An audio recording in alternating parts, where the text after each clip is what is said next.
He wakes to breathing that is not his own. Slow, patient. Coming from the corner of the bedroom, where nothing should be standing in the dark. The air has turned cold, the kind of cold that stings your lungs, like you have been locked in a cellar that has not seen warmth in a century. Then the pressure begins, not on his chest, but circling his throat, gentle at first, as if something is measuring, testing how much force it takes to make a grown man panic. Tony tries to sit up. His body will not respond. Something is on him, not a weight, not a nightmare, something focused and deliberate.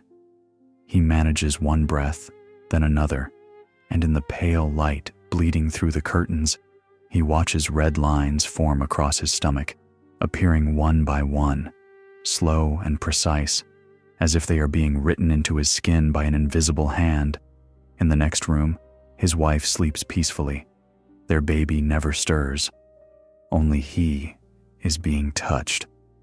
The foundation. In the spring of 1993, Tony and Debra Pickman moved into a small rental house on North 2nd Street in Atchison, Kansas. They were not looking for history. They were looking for affordable, the kind of place young families rent when they are building a life from scratch. Close to work, quiet neighborhood, old but manageable. The house was unimpressive, white clapboard siding, 2 stories, narrow rooms with thin walls and wood floors that announced every footstep. It had been divided into apartments at some point in its long history, then converted back. The bones were 19th century, but nothing about it screamed haunted. It just looked tired. Tony was practical, a telecommunications worker, skeptical by nature, the kind of man who needs to see the wiring before he believes the lights work. Debra was more cautious, more open to intuition, but she was not the type to turn down a good rental because of a feeling. And their infant son needed a stable home more than he needed his parents chasing perfection. For the first few weeks, the house behaved like a house. The stairs creaked because the wood was old. The windows rattled because the frames had settled over 100 years. Doors swung open because the floors were uneven and the latches were loose. Every noise had a reason. Every cold spot had a draft. Tony could explain it all, and he did, with the confidence of someone who understood how buildings age. But Debra noticed something first. The upstairs bedroom felt different.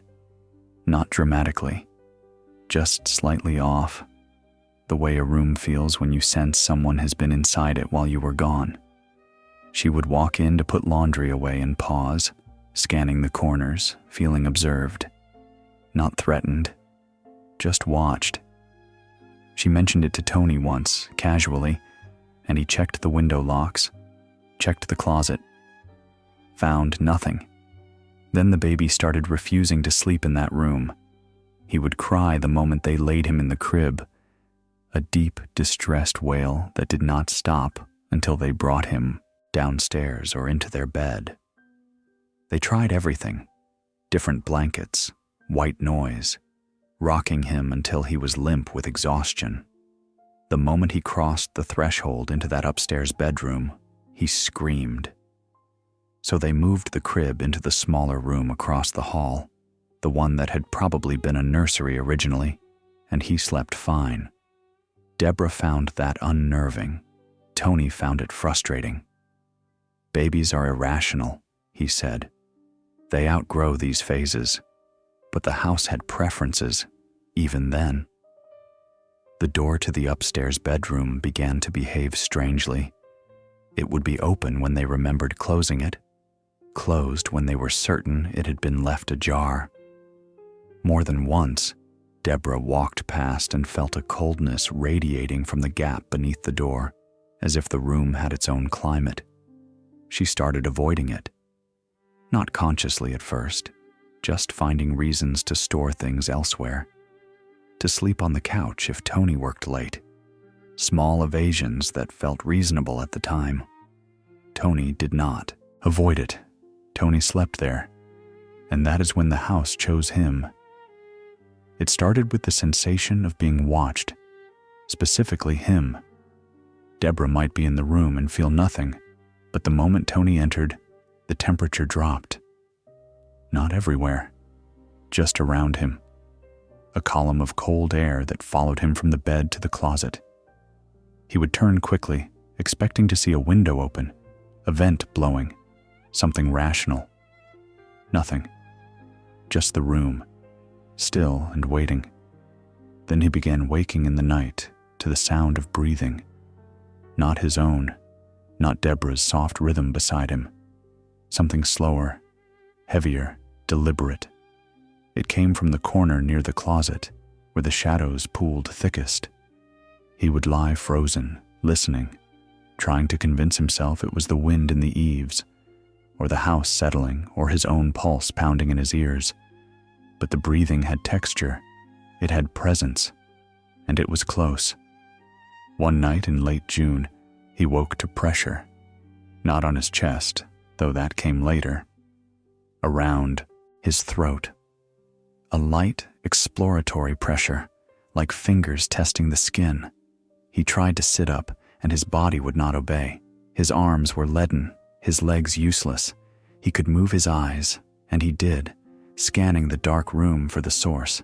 He saw nothing, but he felt it, the weight of attention, the sensation of being held down by something that wanted him to know it was there. He managed to gasp Debra's name, and the pressure released. She woke confused, reaching for him in the dark. He was drenched in sweat, shaking, gulping air like a man pulled from deep water. She turned on the lamp, asked if he had a nightmare. He did not know how to answer. It had felt nothing like a dream. In the morning, he found the scratches. 3 parallel lines across his lower abdomen. Thin, precise, red and raised, like something had dragged nails across his skin with just enough pressure to break the surface. He showed Debra. She stared at them, her face unreadable, and asked if he had scratched himself. In his sleep, he had not. His nails were short, the lines were too even, too deliberate. He checked the sheets for something sharp, a loose spring, a splinter, found nothing. Debra suggested a doctor. Tony refused. What would he say? That a ghost scratched him? He was not ready to use that word yet. Neither of them were. But something had changed. The house was no longer just old and creaky. It was interactive, and it had marked him.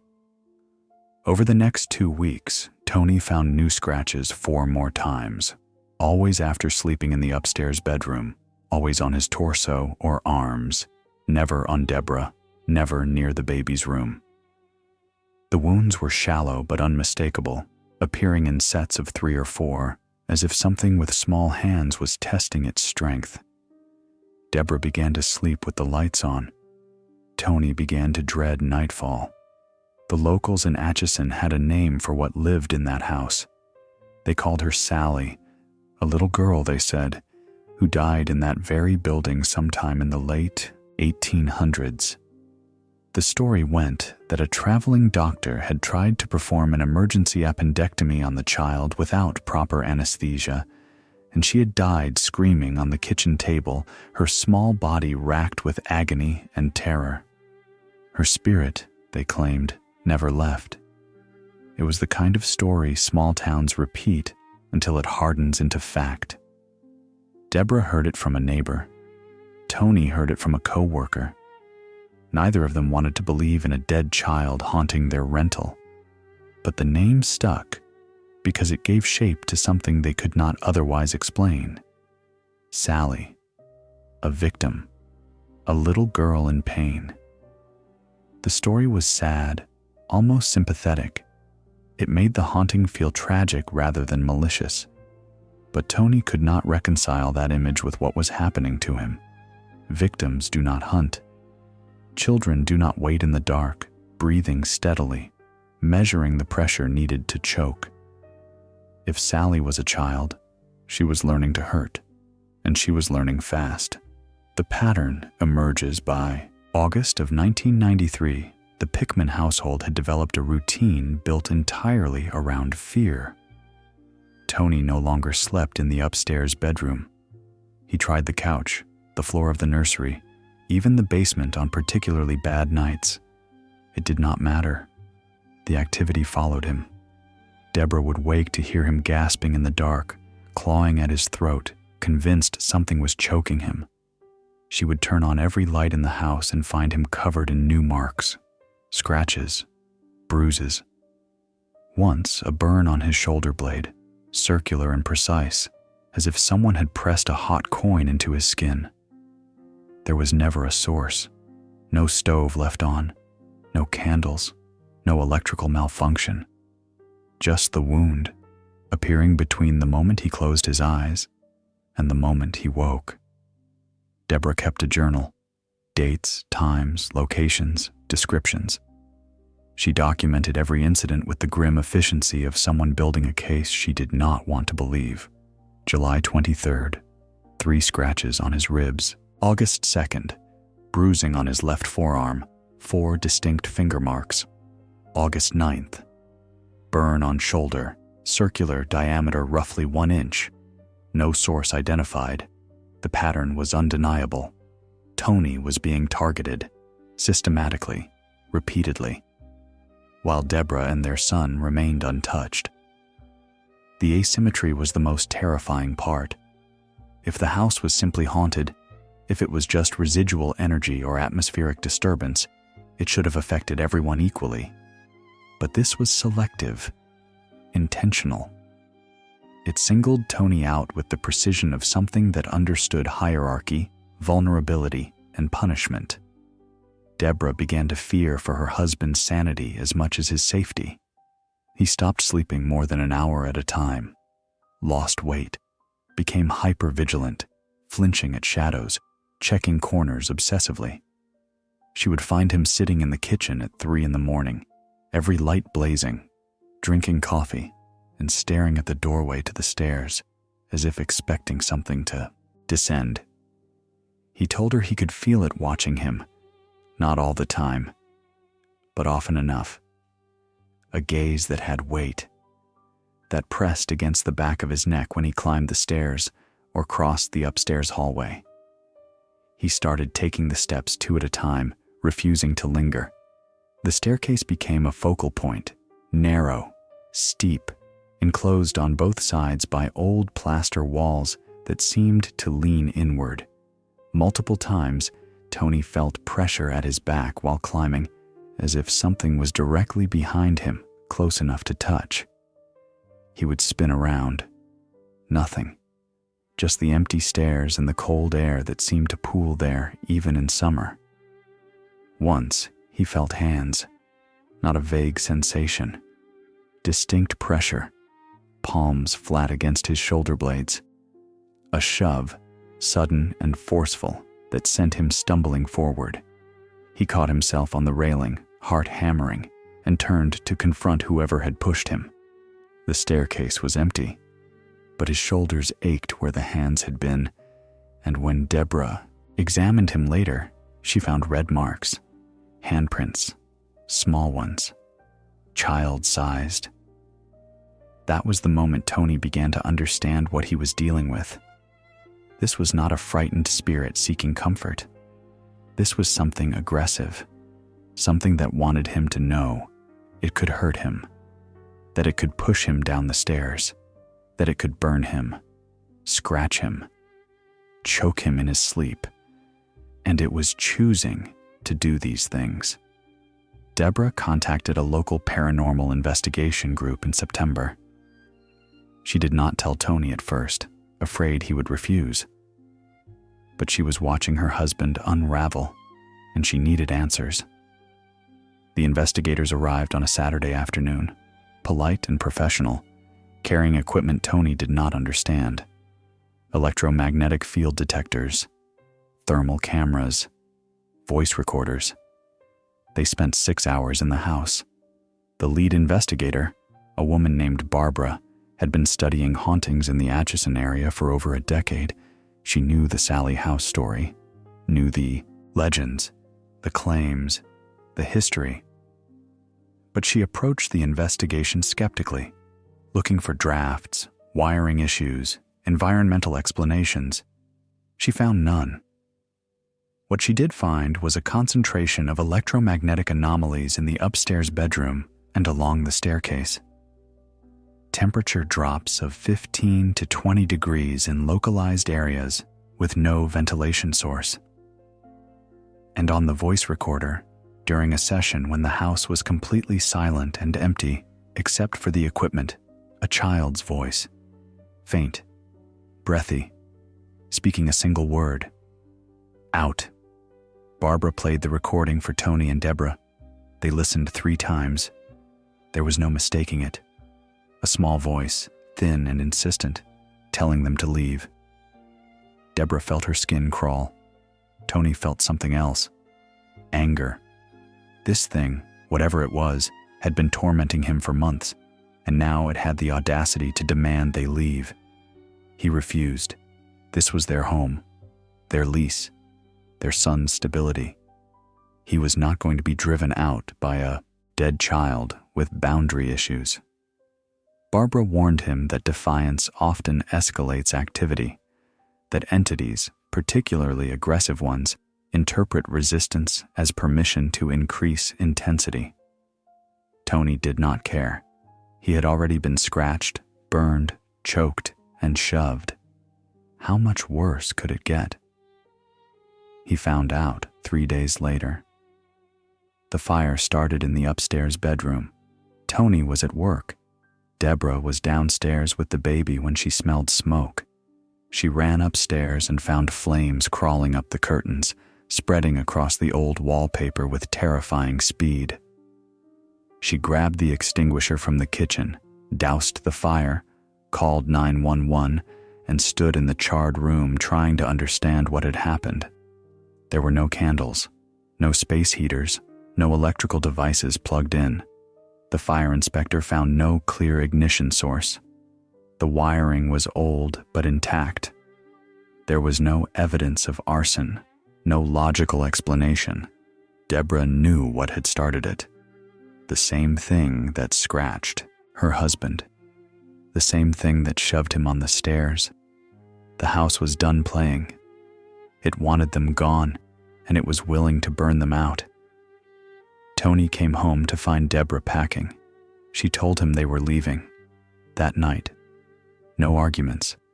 She had watched the fire spread across that room with an unnatural hunger, and she understood now that whatever lived in this house was not a sad little girl seeking recognition. It was something that had learned to weaponize pity, to hide behind the image of a child while it hurt and burned and waited for someone to die. But Tony had nowhere else to go, no savings for a deposit, no family nearby to take them in. The lease was not up for another 4 months, so they stayed. And the house, satisfied that it had proven its point, settled into a new rhythm, a rhythm of control. The peak horror. The final 3 months of the Pickman family's tenancy in the Sallie House were not defined by dramatic confrontations or nightly terrors. They were defined by exhaustion, by the slow, methodical erosion of safety, sleep, and sanity. Tony stopped resisting. He accepted the scratches, the bruises, the burns that appeared without warning.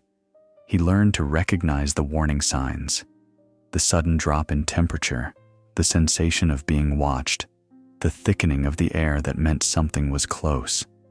He would brace himself, endure it, and document the aftermath. Debra took photographs, measured the wounds, noted the patterns. The scratches always appeared in sets. 3, 4, sometimes 5 parallel lines, always on his torso, arms, or back, never his face, as if the entity understood that visible injuries would raise questions, invite intervention. The burns were more varied.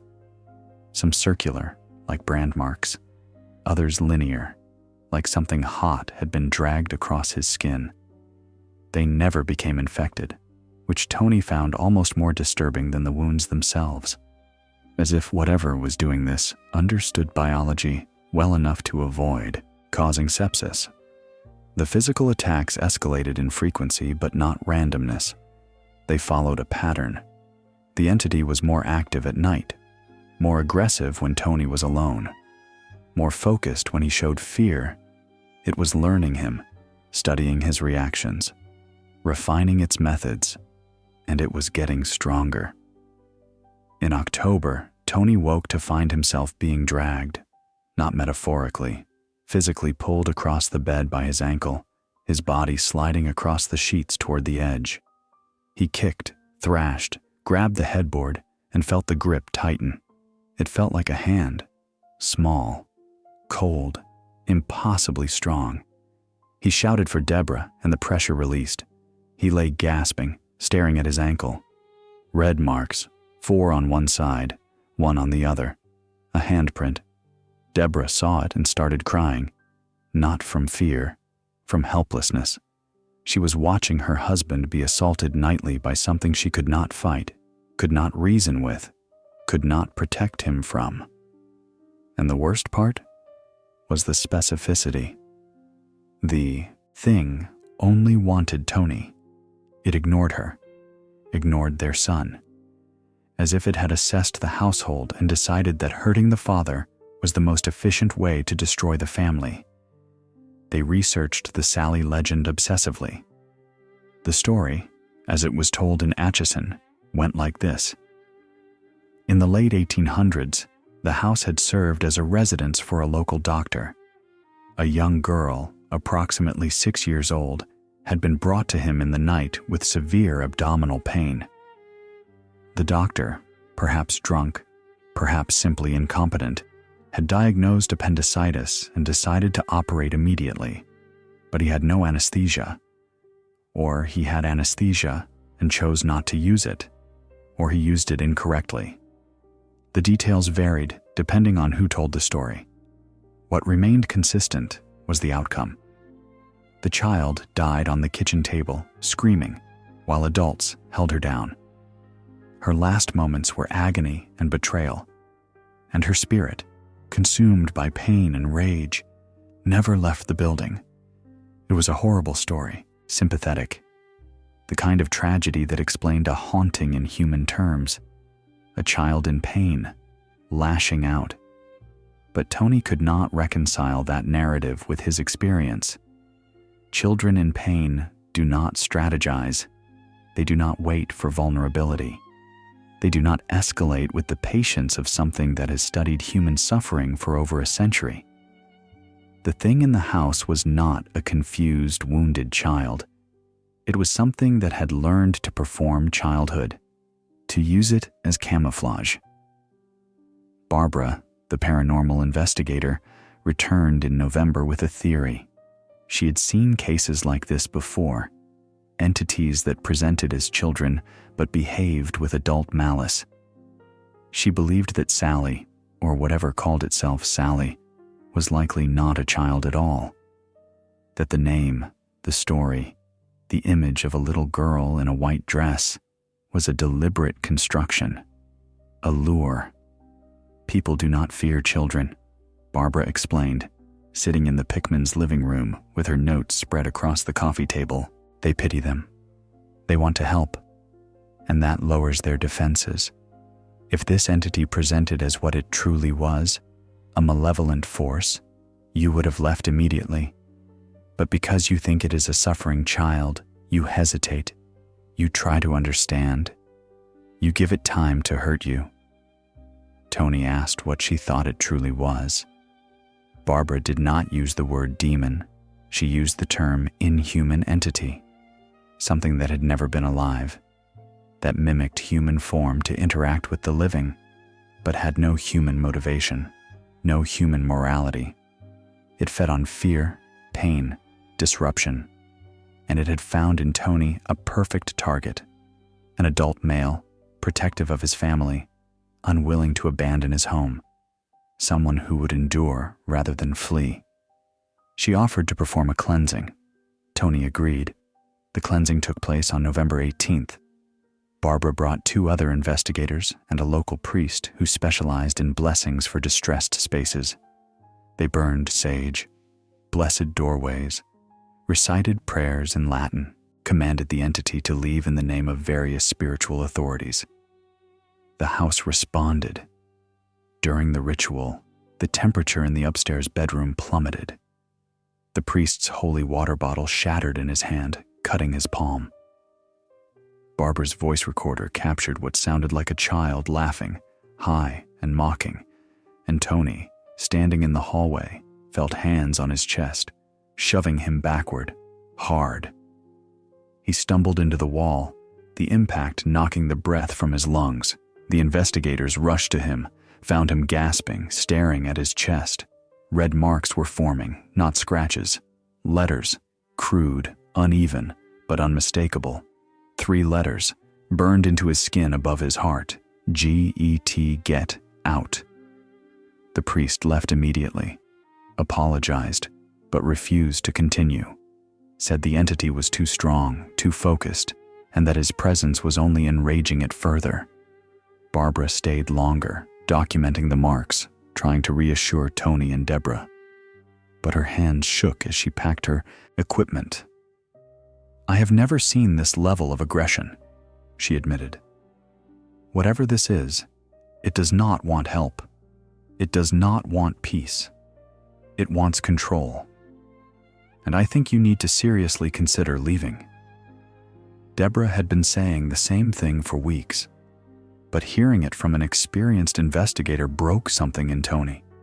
He realized he had been treating this like a problem he could solve, a situation he could endure. But the house was not testing him.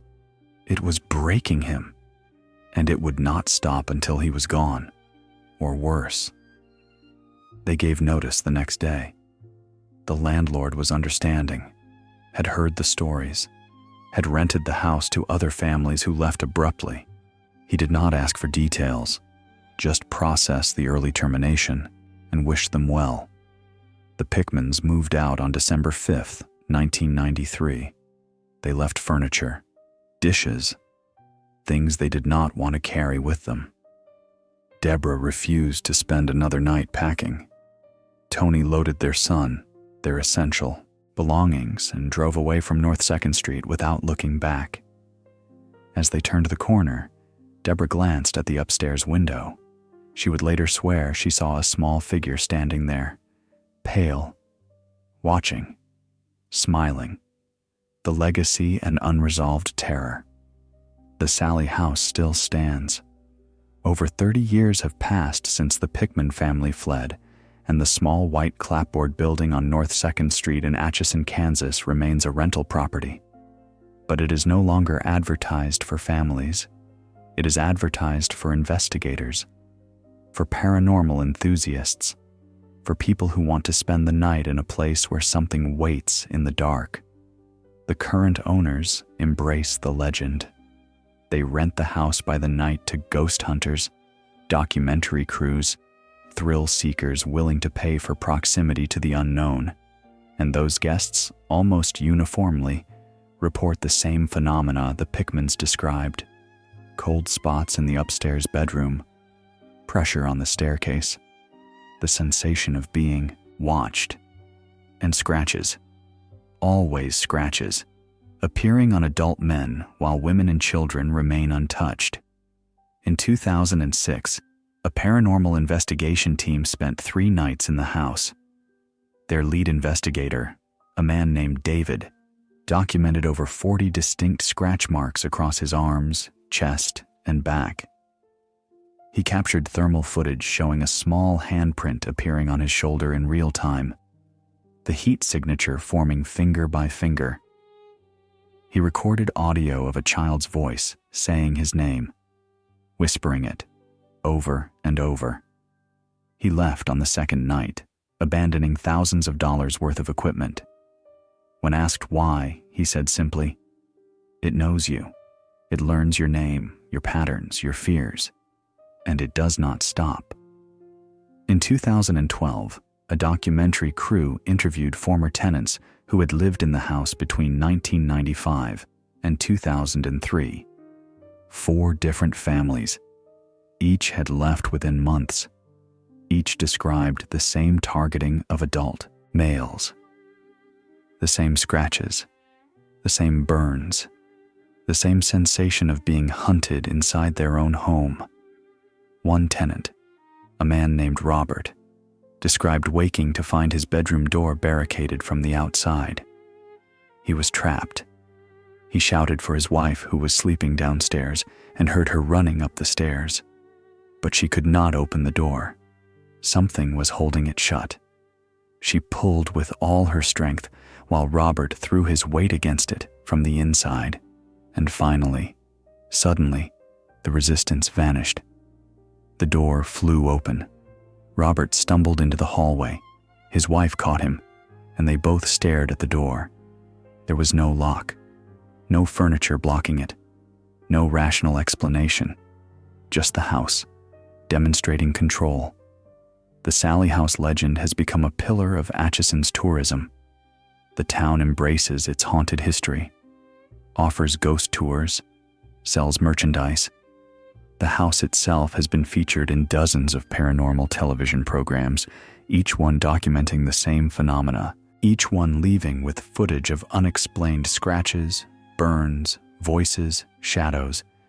But the question remains unanswered. Who or what is Sallie? The appendectomy story has been investigated extensively. Researchers have combed through medical records, death certificates, census data, trying to find evidence of a child who died in that house during a botched surgery. They have found nothing conclusive. No death certificate matching the story. No medical records. No gravestone. This does not mean the story is false. Record keeping in the late 1800s was inconsistent, particularly for the poor. A child could have died in that house and left no paper trail. But the lack of evidence forces a darker consideration. What if there never was a Sallie? What if the name, the story, the image of a suffering child is a fabrication? A mask worn by something far older, far more calculating, something that understands human psychology well enough to know that we forgive children, that we pity them, that we hesitate to defend ourselves against something small and sad. Barbara's theory has gained traction among serious investigators. The entity in the Sallie House behaves nothing like a residual haunting or a confused spirit. It behaves like a predator. It selects targets. It escalates gradually. It punishes defiance. It uses fear as a tool. And it targets men specifically. Some researchers believe this is a calculated strategy. Men are perceived as protectors, providers, authority figures. Injuring them destabilizes the household, forces families to flee, leaves the house empty and waiting for the next occupants. Others believe the targeting is personal, that the entity harbors a specific hatred for adult males, possibly rooted in its true origin. Perhaps the doctor who allegedly operated on Sallie was a man. Perhaps the entity itself was harmed by a man during its existence, whatever that existence was. Or perhaps it simply enjoys the power, the ability to hurt someone stronger, larger, more physically capable, to prove that size and strength mean nothing against something invisible. Tony Pickman, now in his 50s, has spoken publicly about his experience only once. In a 2015 interview with a paranormal podcast, he described the lasting impact of his time in the Sallie House. "I do not believe in hauntings," he said, his voice tired. "I believe in what happened to me. I have scars. I have photographs. I have a decade of nightmares where I wake up choking, but I do not know what to call it. A ghost? A demon? Some kind of psychological breakdown that manifested physically? I just know that something in that house wanted me gone, and it was willing to hurt me, night after night, until I left." Debra declined to be interviewed. Their son, now an adult, has no memory of living there. He was too young. For him, the Sallie House is just a story his parents tell. But Tony and Debra remember. They remember the cold, the scratches, the sound of breathing in the dark, the sensation of being studied by something that had all the time in the world to learn how to hurt them. And they know, with absolute certainty, that it is still there, still waiting in the upstairs bedroom, still watching from the staircase, still reaching out in the night to test the throats of men who think they are safe in their sleep. The Sallie House does not need to prove itself anymore. It has decades of testimony, hundreds of witnesses, thousands of photographs documenting unexplained injuries. It has become one of the most credible haunted locations in the United States, not because the story is dramatic, but because the phenomena is consistent. Men enter that house. Men leave injured. The mechanism remains unknown. The identity of the entity remains disputed. But the pattern is undeniable. And that is what makes the Sallie House truly terrifying. Not the violence, though the violence is real. Not the history, though the history is dark. But the fact that after 30 years, after countless investigations, after all the documentation and testimony and evidence, we still do not know what it wants, or why it chooses the victims it does, or whether Sallie was ever a child at all. There is a particular kind of horror in being marked by something you cannot see, in waking with wounds you did not earn, in knowing that tonight, or tomorrow night, or the night after, something will touch you again in the dark, and you will be powerless to stop it. The Sallie House asks us to consider a possibility we would prefer to ignore. That innocence is not protection. That vulnerability is not a shield. That something can present itself as a victim, a child, something deserving of our sympathy and still want to harm us. It asks us to question what we think we know about hauntings, about spirits, about the rules we have constructed to make the supernatural feel manageable. We want to believe that ghosts are echoes, that they are trapped, confused, seeking resolution. We want to believe that if we are kind, if we are patient, if we acknowledge their pain, they will leave us in peace. The entity in the Sallie House has never left anyone in peace.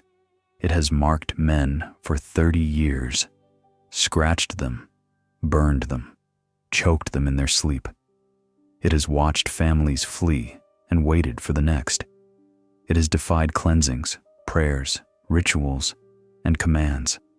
It has remained patient and focused in a small house on a quiet street in Kansas, and it is still there tonight.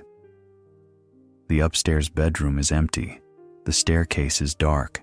The air is cold, even in summer, waiting for the next man who believes he is safe, waiting to prove him wrong.